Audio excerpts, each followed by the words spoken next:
you guys just released an album, I believe at the end of January as well. Yeah, okay. Oddly enough, we weren't intending for it to be an album. That's just the way they I guess we didn't realize that they once you reach 7 songs, they considered an album on streaming services. So they've compiled it into an album. This is actually song 7, which is the seventh single leading up to a 12-song album release that will hit us in June with 2 bonus tracks on a Japanese label that will be only exclusively released in Japan. Well, that's awesome. How do you feel like it? I guess it doesn't sound like it was actually planned, but now you're like, hey, we have an album now. That's pretty cool. I mean, every time you get another album under your belt, it's for sure. It feels like it's a milestone. It's an accomplishment for sure. It's great when people say, "How many albums do you have?" And you say, "Oh, I got 2 or 3." Is another big step. 4, that's a lot. But there's Hmm. some artists out there that we really respect that have dozens. Just Yeah. kept recording. So. So how do you feel now that it's actually turned into an album versus, you're releasing a single, and you're like, oh, this is the seventh single. It's now an album. Well, that's just how they're considering it. We're still considering it the seventh single out of a 12-song record that's coming. But that's just how it looks on online or whatever. The album will actually have its own title, and I think by then it will have really created some kind of cohesive kind of a message, out of all the lyrics and stuff that are in the record to kind of capture its own meaning. And then all the songs will sound a lot alike as far as production goes because we're using the same producer, Matt Good. So then Mhm. we'll put a staple in that, and then move on to probably working with other producers and creating another album after this one. Well, that's exciting. Yeah. So was there any like inspiration for all of these singles that will turn into an album? Oh, definitely. I mean, I don't really, I mean, songs don't really happen for me unless there's a major inspiration. I can't really force them out. Sometimes, I mean, in certain ways they are forced out, like the Power Hour track that we just did, which is separate from the album we're working on. That was not forced, but it was kind of like there was a deadline all of a sudden that we needed to accomplish this recording in like a week, and the inspiration came just out of the thought of being competitive. So the whole track was really took on this meaning of like, it's the fight of your life trying to get to the top of the chart, while it didn't really, you know, talk about the TV show exactly. It was more about like the challenge of becoming the best musician you can be and making it to the top of those charts alongside bands like, Metallica and Falling in Reverse and stuff like that. So that one was more like forced, but in certain ways, we do force ourselves to come up with results. Like when we do go to Matt, we like to leave everything open ended a little bit so there's room for creativity. We don't like to be completely, uh, uh, you know, be set in stone as far as like how the song is going to go and what the words are going to be about. Because Mhm. working with somebody at his level really kind of brings out the best in you. And sometimes, if you're left to your own devices, sometimes you might consider something good, but you could always do better. And that's what producers are for. It's to bring out stuff from you that you really didn't know you had in you. And so we leave a little bit of wiggle room, and a lot of the ideas and stories behind the songs change as soon as we get up there. Because me personally, for lyrics, I start really digging in even deeper for the truth. And I have to hone in on a subject or like a story or like a lesson or like something I've been through that I really Mhm. grip onto, and then start really dissecting what really happened and why I'm emotionally connected to this story. And then I start describing it poetically and as honestly as possible. So there's always a story behind the songs. Definitely, each one's got its own thing. So it was kind of the inspiration for the Good for Nothing. Good for Nothing's kind of like, especially the tempo of it. It's just really like, we've been working so hard for so long, and this song was kind of an anthem to like we're ready for a superior level, and like we want to be taken seriously. At least this is from lyrically. Um, Mhm. you know, we're kind of owed something at this point. I think we've given so much to the industry. We've paid so many dues. We've been out with so many bands supporting, and we've bought into every little facet that you can imagine. From studio time to everything that goes into the music business. And on top of it, I think our music is really it's a contender. I don't think it's very unique. It's very original. And I have to say that because I'm in the band.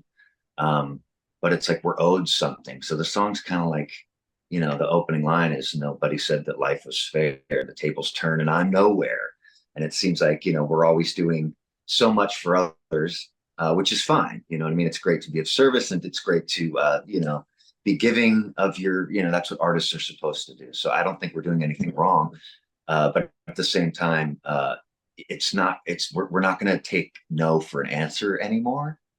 Right. So it's like it's driving us to madness, and we keep plunging into sadness, and Well, but we're still here and we're still together, and that's kind of the beauty of the art that we create is that you learn to accept and appreciate the darkness when you're in for sure. I really love that because I think other people can relate to that, especially, when you put so much in and you're just like, oh, I'm not seeing the results. And I feel like it's so easy to relate to that. So people love music that they can relate to. And after hearing like everything you guys have, like I'm excited to see you. So I'm sure other it. people feel the same way as well.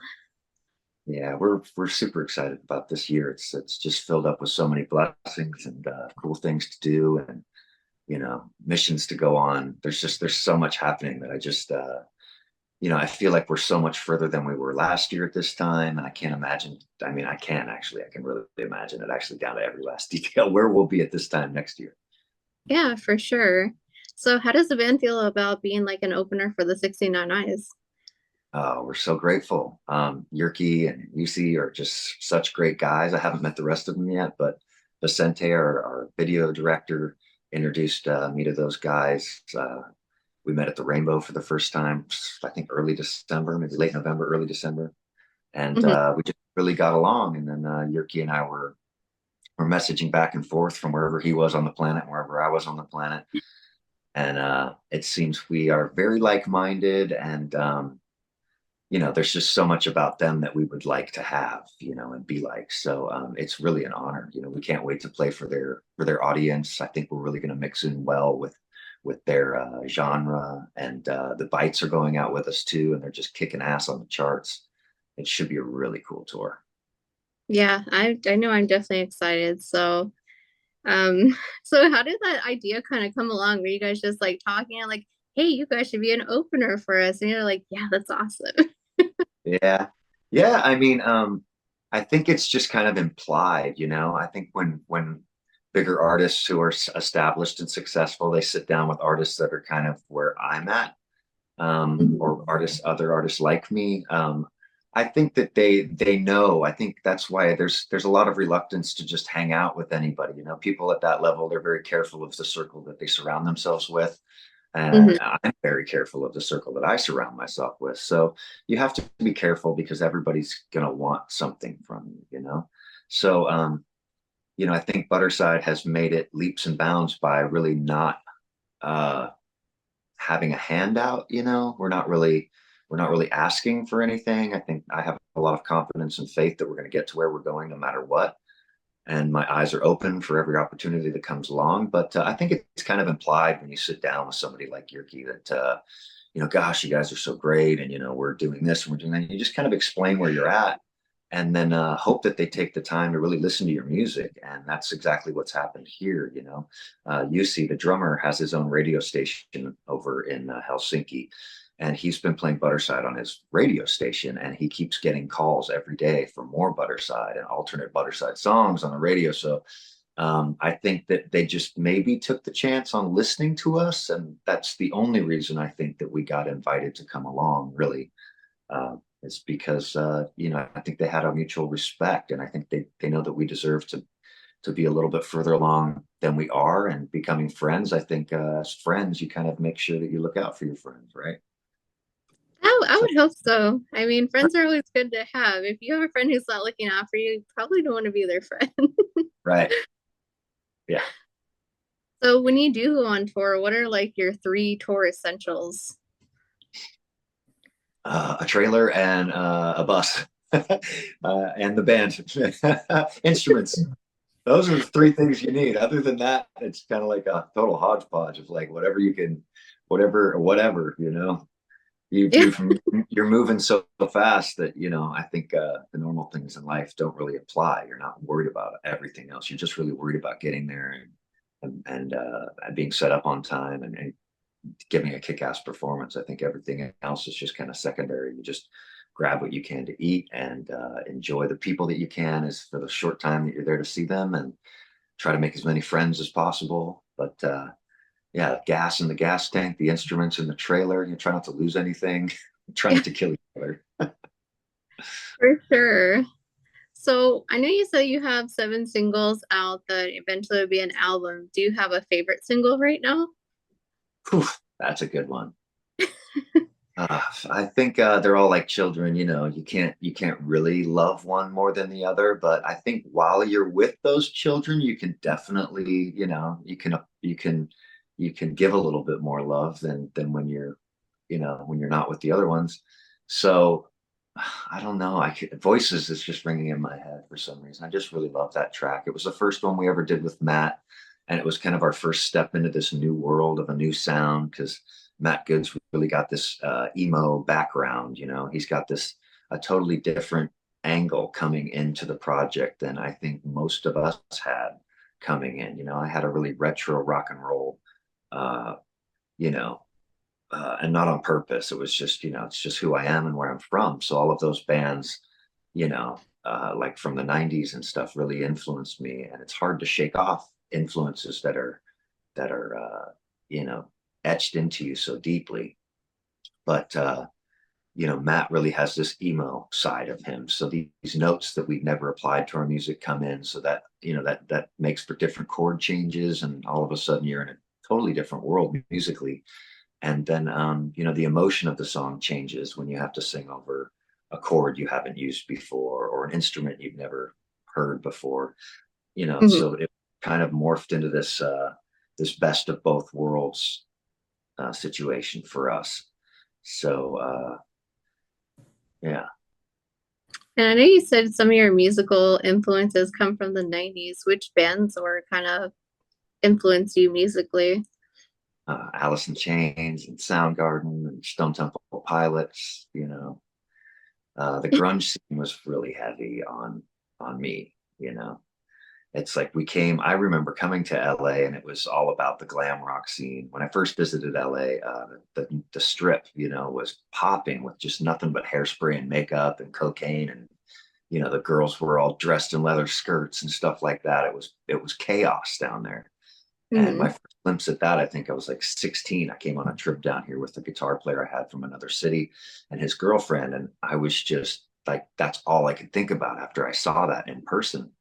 And then Mhm. I rushed down here. And by the time I got down here, it was kind of all dying out. I remember I just got my first apartment set up, and I plugged in the stereo for the first time. And I dialed in, it was pirate radio at the time. And the first thing I remember hearing on the radio here in LA was, and here's the new one from Guns N' Roses. It was like November Rain had just come out. And I was like, yeah, this is the gods of LA, and I'm in LA now. And like, and then Mhm. that song ended, and they said, and here's something new out of Seattle. And they played Smells Like Teen Spirit. And I was so confused because I was like, this is so going to change everything. And it really did. But I hung on to those rock and roll roots that I had as hard as I could because that's all I knew.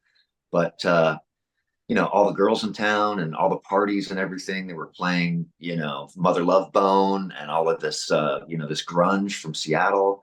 And, all the Mhm. posters in the wall went from Motley Crue and Guns N' Roses. Those were all torn down at our girlfriends' houses. It was all, Chris Cornell and, Lane Staley. These were the guys to look up to. And, you know, so those bands really, like, that's when and it was a really neat lesson as well, because these bands were speaking from the heart, I think, a lot more so than the bands before us. And that was really, I was still super, super young. I was way too young to be here. I was like 17, 18 years old at this time. And, Oh, and, well. uh, you know, it was just something else to see how those bands and their lyrics really affected me because being, that's first and foremost, I think I would consider myself a poet. I try to find the poetry in everything every day, in every person. And the lyrics were just so profound about the pain and the hurt they were going through. And of course, I came into LA with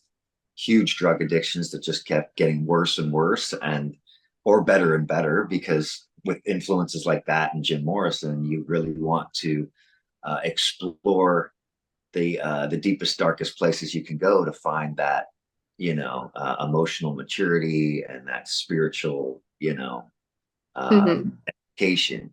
You know, so yeah, that stuff it just kept pouring into my ears and crawling into every part of my body and my being. So I guess you could say that was like life changing for you. Yeah. Yeah. Well, that's awesome. So I have to ask, what can fans expect on this tour? Uh, it's gonna be crazy. I mean, I just so usually Elliot Larongo and Jeff Dubray. Elliot's our bass player who also plays with Corey Taylor, and Jeff Dubray.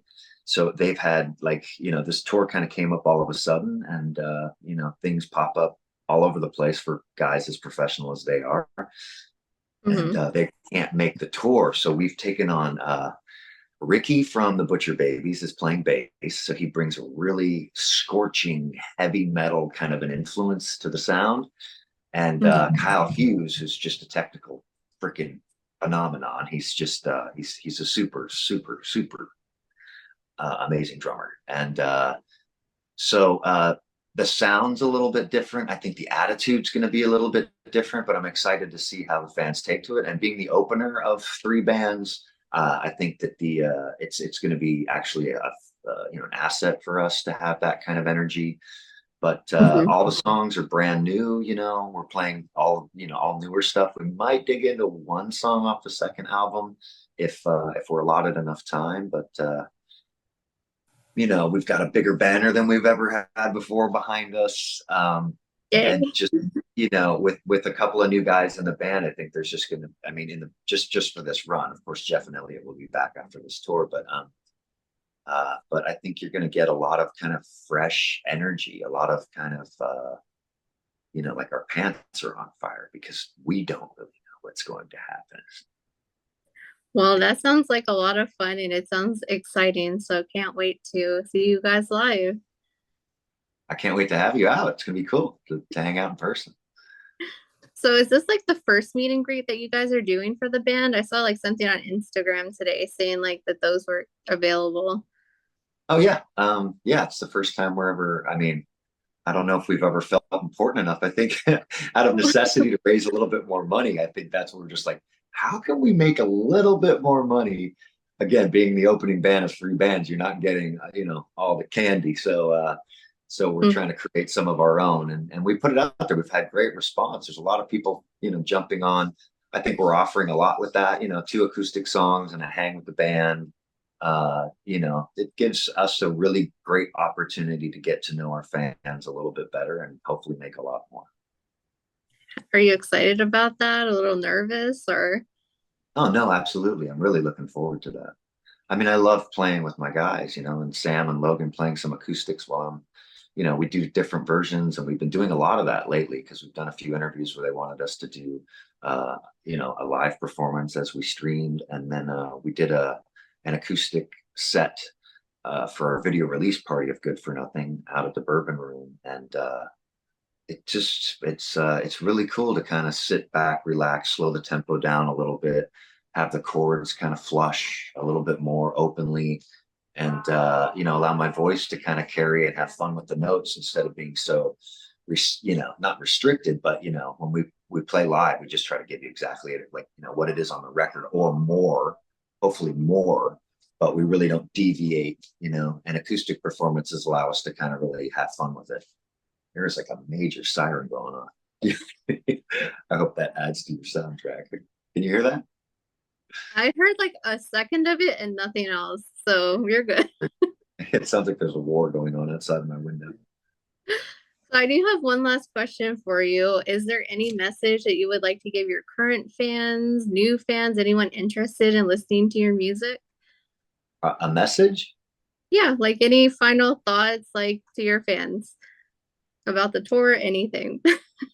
Um, if anybody new, if you haven't taken us seriously because of our name or anything else, because we don't take ourselves too seriously, but if you could take the chance to take us seriously, pop us on some headphones and go through that new release. And if by the end of it you're not completely hooked, then I don't really know what the hell's going on the planet. So try that, and yeah, definitely if we're coming through your city, please check us out. If you spell our name right, Budderside, you will find us everywhere. So check us out.